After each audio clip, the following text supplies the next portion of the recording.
senses to establish position in and in relation to significant object in the environment. Generally, we use vision and hearing together to gain the information about the surrounding, and based on this information we understand the details of our environment. Orientation is knowing where you are and being able to plan how to go to where you want to be. In the absence of vision and hearing, one has to depend upon the remaining senses to be able to move around freely. The sense of touch, smell and taste can all be used to help in recognizing the position in relation to the obstacles and landmark around in the environment. Mobility is defined as action of traveling, going from one place to another safely and freely. To be mobile, a person should be able to gather and use sufficient information from the environment to avoid hazards and to reach the destination safely.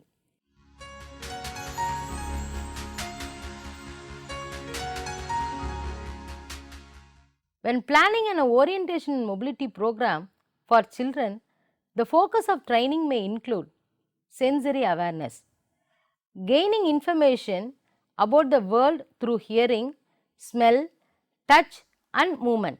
The second one is spatial concept, realizing that object exists even if not heard or felt, and understanding the relationships that exist between objects in the environment. The third one is searching skills, locating items or places efficiently. The fourth one is independent movement, such as crawling, rolling, walking and so on. Then the fifth one is sighted guide. It means using another person to aid in a travel. Then next one is protective techniques, specific skills which provide added protection in unfamiliar areas. The next one is cane skills. It means use of various cane techniques to clear one's path or to locate objects along the way.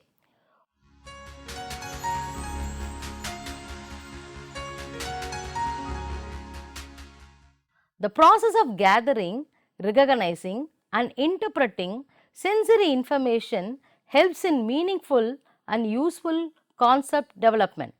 When a child cannot access his world efficiently through his vision and or hearing, he needs to learn to use his other senses more effectively. The orientation and mobility instruction provides students who are deafblind with a set of fundamental skills to use residual visual, auditory and other sensory information to understand his or her environment. Orientation and mobility instruction provides opportunities and skills that can broaden the student's awareness of the environment, resulting in increased motivation, independence and safety. At the same time, the orientation and mobility instruction for individuals who are deafblind is designed to teach them to move as independently and as purposefully as they are able. For some children who are deafblind, it is reasonable and desirable to expect that they will move about independently in both indoor and outdoor environments. This independence may mean using the white cane to cross streets successfully and learning to use public transport. For others, orientation and mobility instruction will provide the skills necessary to allow independent movement within the classroom or within the home. At a more basic level, and for children with limited motor capabilities, increased independence will mean that they have better developed residual senses and can more fully understand and interpret information from their environments. They may come to understand where an object is located and where the object is in relation to their own bodies. They will have the ability to move with purpose, perhaps to extend an arm or roll to obtain that object. While outcomes and expectations may be different for the student who is deafblind. The instruction is similar to that for a child with only visual impairment or blindness. The most important adaptations are those related to communication. The orientation and mobility instructor will need to ensure that the instructions are given to the student in his or her primary language. This may require the support from the teacher and the development of touch cues or object cues. Certain accommodations that enable the student to interact with the public also need to be developed, such as using communication cards for students who want to travel using the public transport, go to the market, restaurant or any other place in the community. For some children, the lack of auditory and visual input may have severely limited opportunities to learn about his or her environment and to develop the language to talk about it. Orientation and mobility instruction must often be augmented by hands-on learning to make up for the child's lack of prior experiences. Language instruction is an integral part of any orientation and mobility training experiences.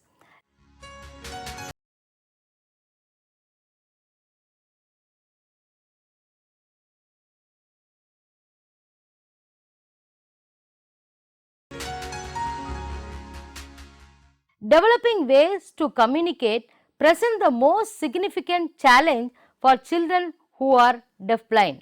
Communication issues must be addressed in every aspect of instruction. For example, planning for instruction in areas such as concept development must take into account that although the child may be able to perceive the shape of the dining room within the school, he or she may need to be taught the specific language to enable the child to understand. Children who are deafblind use a variety of communication methods including tactile sign language, speech, gesture, finger spelling, augmentative devices, pictures, flashcards, objects, body movements, behavior and facial expressions. Instruction strategies must incorporate the child's primary communication.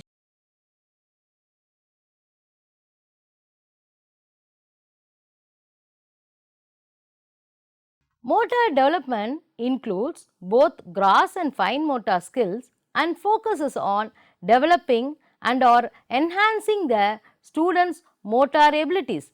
These skills involve large muscle movements such as walking or running, as well as the finer skills associated with the hands and wrist movement.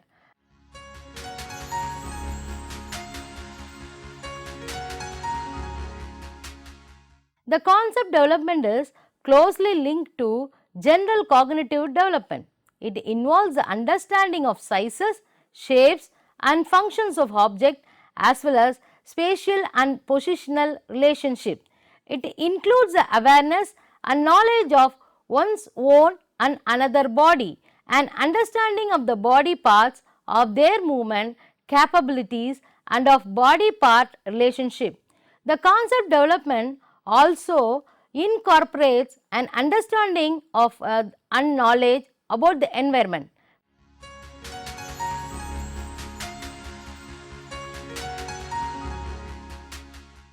Sensory development optimizes the student's ability to utilize a sense of residual sight and hearing as well as the tactile, olfactory and kinesthetic senses. Most students who are deafblind have a residual hearing and or a sight, and instruction can be provided to help them learn to use this sensory information to understand and interpret information they are gathering through their senses.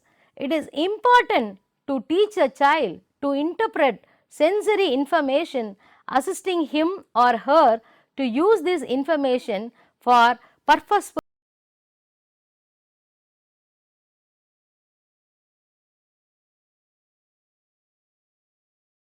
Mobility skills incorporate those orientation and mobility techniques that promote movement through the environment with safety and ease. These skills include walking with another person, that means guided travel, self-protection skills, and cane travel. For young children, these mobility skills will include early purposeful movement such as crawling and walking.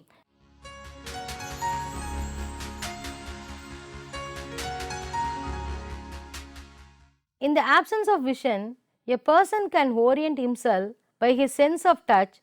Touch is essential for concept formation.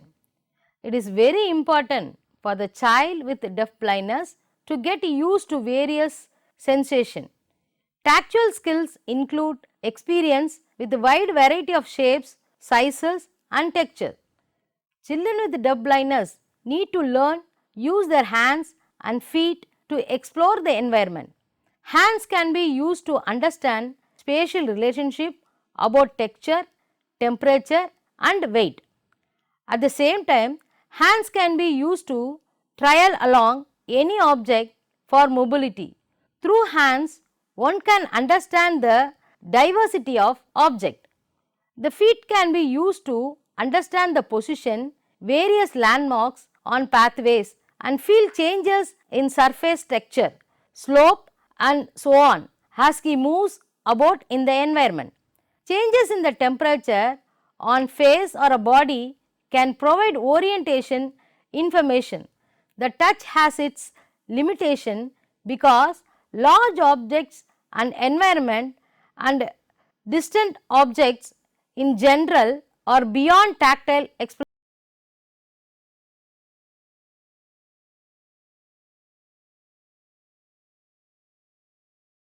Smell is useful for orientation both indoor and outdoor. Although there has been little research in the area of olfactory awareness, it is an important sense relation to orientation and mobility. Information gained through the sense of smell may be very beneficial in obtaining feedback regarding the immediate environment. Many physical locations can be easily identified through smell, such as a vegetable market, petrol pump, fish market. The smell can be useful as a clue for direction also. Smell from kitchen, fish market or flower shop. Typical odor from a particular place can be used as a landmark, which also helps in orientation and mobility.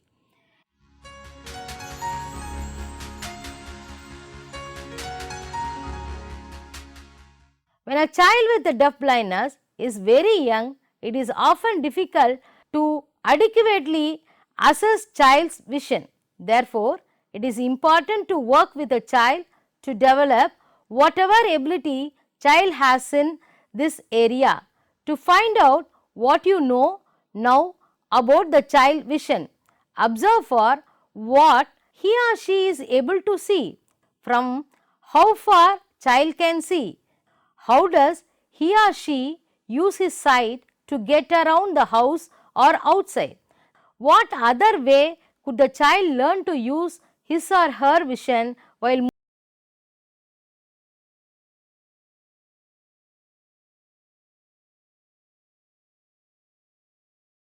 pair several sensory cues when working with a child.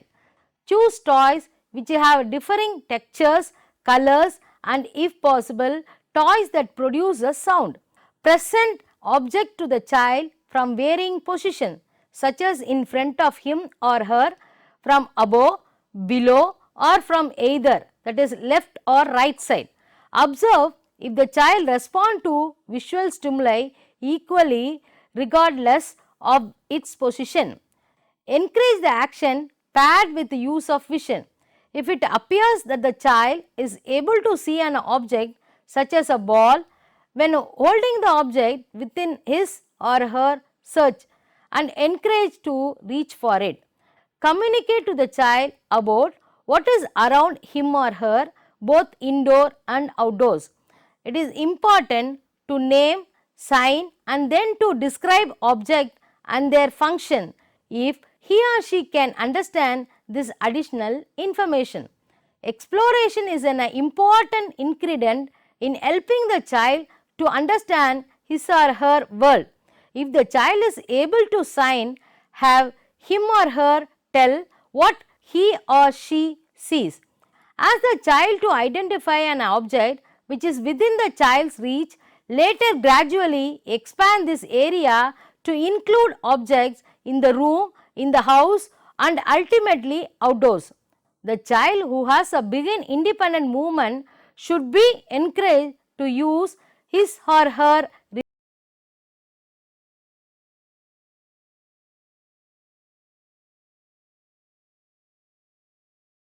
developing an accurate body image. It is essential that the child develops an awareness of self independent of others or his or her environment. Although these occurs naturally for sighted and hearing infants and toddlers, it may not be so easy for a child with deaf blindness. At the same time, assist the child in forming an accurate body image or body awareness through many activities or games. Bathing time is an excellent opportunity to begin working on naming body parts. For an example, stroke the child, name a specific body part and if the appropriate pair it with a movement. For an example, say wash your hand and then move his hand. Likewise, we have to give the activity to the child. When dressing the child, describe what is happening and what he will do to assist. It means to instruct the child like this: time to put on your shirt, here it comes, over your head, push your head through, oh, there is your head, okay, now bend your arm and push it, good, where is your other arm, push it through, oh, look, your shirt is on. Through a variety of games and activities, assist the child in building a realistic body image. He will come to understand that he has a body, has size and weight, takes up space, grows and changes and has a different parts that do different things. This is followed by the realization that everyone has a body like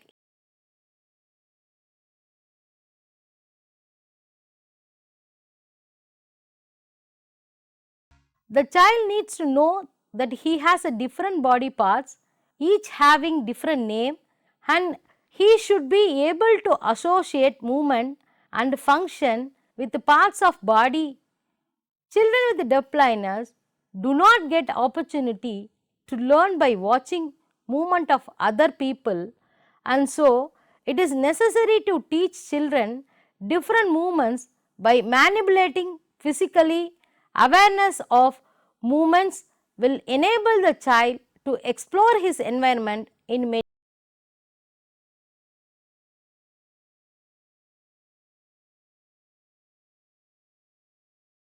Once the child develops awareness of his own body, he needs to learn to use his body as a reference point to orient himself in a space.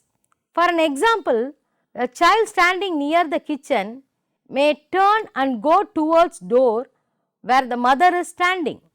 In the next stage, it is important to be able to generalize his understanding of concept related to him.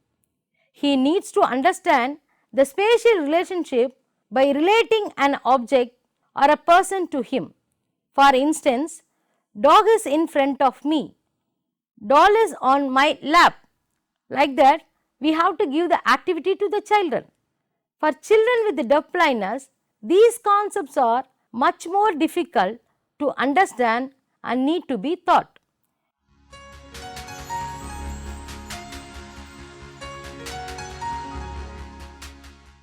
Development of motor skills helps a person to move around. It is a basis for mobility skills. Once a child learns to maintain balance, all balance activities need to be taught in sequential steps so that he is prepared to avoid hazards in the path. A child with deaf blindness does not learn by observation, and so they need to be trained on proper posture and gait. Dropped head position or a clumsy gait affects the way the child walks. One has to use physical prompt to train the child for correct posture.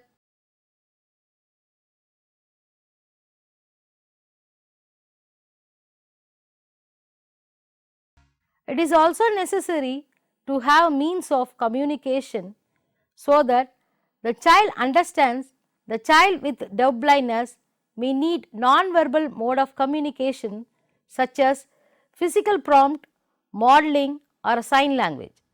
Some children may need objects, pictures, drawing, flashcards, symbols, braille cards as a communication system.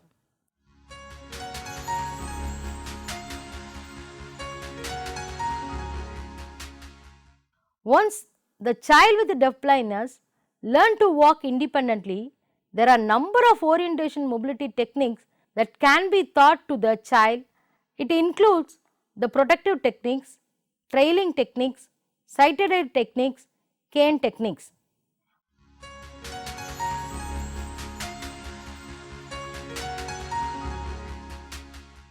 Even in the familiar surrounding, there are many hazards and obstacles and they may be hurt a person. Protective techniques helps a person to be safe. One uses it when he is unsure and does not want to walk into an unsafe situation such as open table drawer, closed door and so on. There are two protective techniques are there. One is upper arm techniques and another one is lower arm techniques.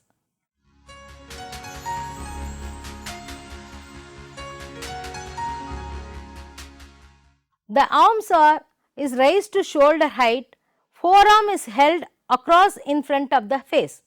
Hand is turned so that palm faces away from the person. This technique protects the upper body around the chest and head. It can be used for protecting from open door, sharp wall curves, cupboards, hanging objects, tree branches.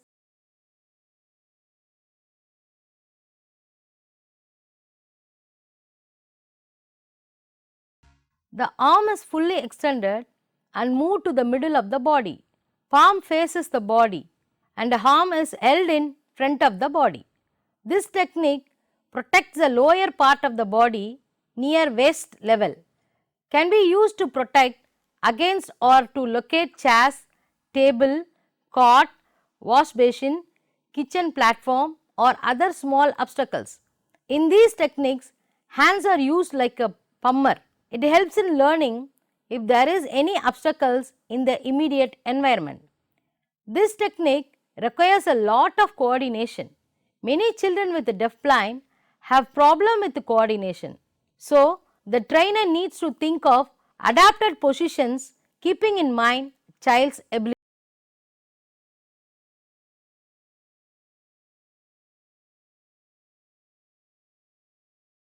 Trailing can be used to locate an object or destination.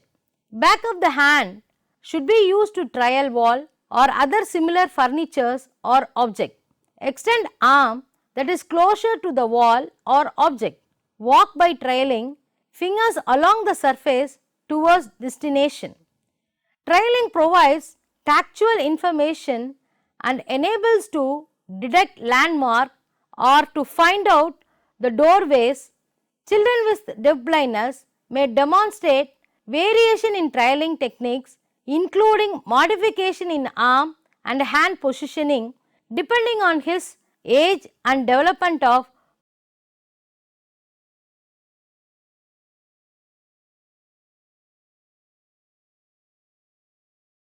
The visual impaired person typically holds guide's arm just above the elbow and maintain a position 1/2 step behind the guide.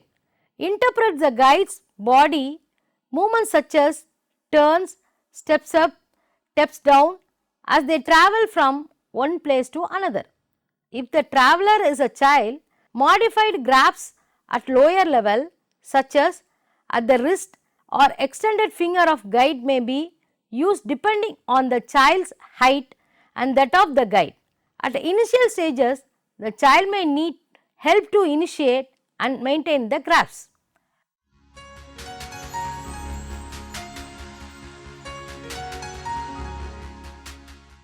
A cane can be introduced to a child if he or she can hold cane, can maintain balance and can walk.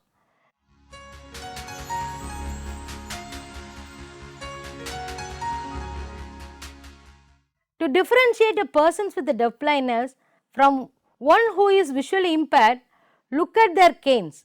The cane of the deafblind person is red and white, whereas the cane of the visually impaired person is white.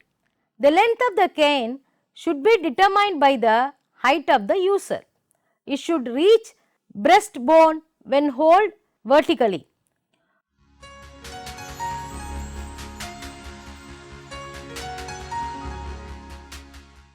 Hold cane in dominant hand.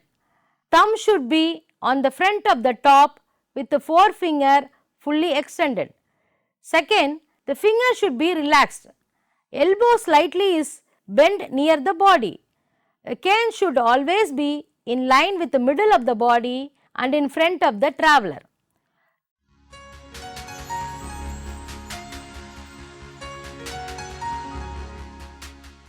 While using the cane, wrist movement, the cane is moved from side to side by flexion and extension of wrist with the tip touching the ground in each movement. The arm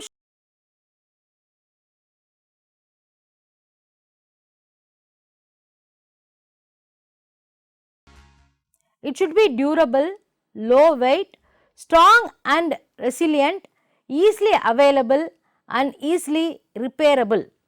The aim of training children with deafblindness in orientation and mobility is to create positive experience of movements, increase interest in and ability for exploring the environment and independent mobility. Training in orientation and mobility has emphasizes on movement and exploration that assists the child to be independent, which is the ultimate goal of the education. So, dear students, I hope you understood the orientation and mobility and educational needs of children with deaf blindness. Thank you.